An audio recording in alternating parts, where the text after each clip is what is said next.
Next ప్రోమోలో అవని సుజాత వాళ్ళు ఇంట్లో నిద్రపోతూ ఉండగా అర్ధరాత్రి పూట కిట్టు అవని ఇంటికి వెళ్లి పూజ గదిలో ఉన్న అన్నపూర్ణదేవి దగ్గర నిలబడి, అమ్మ అన్నపూర్ణదేవి, ముక్కు పుడకని ఈ రోజు ఎట్టి పరిస్థితుల్లో తీసుకుని వెళ్దామని డిసైడ్ అయి వచ్చేసాను అని అమ్మవారికి దండం పెట్టుకుని ఇక ముక్కు పుడకని తీసుకుంటూ ఉంటాడు. ఇక తర్వాత మార్నింగ్ అవుతుంది.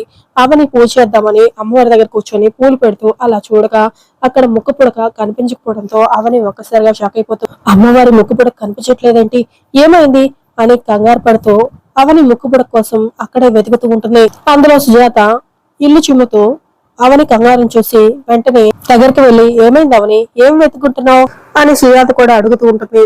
అక్క, ముక్కు పుడక కనిపించట్లేదు అని ఎవరో చెప్పగానే సుజాత కూడా అక్కడ ముక్కు పుడక లేకపోవడంతో ఒక్కసారిగా షాక్ అవుతూ ఉంటుంది. మరి నిజంగానే కిట్టు ముక్కు పుడక దొంగతనం చేశాడా? అమ్మవారు ఏం అనలేదా? వేదవతి, శేఖర్ వీళ్ళందరూ అవని మీద మళ్ళీ నింద వేయనున్నారా? ఏం జరగబోతుంది అనేది నెక్స్ట్ ఎపిసోడ్ లో తెలుసుకుందాం ఫ్రెండ్స్.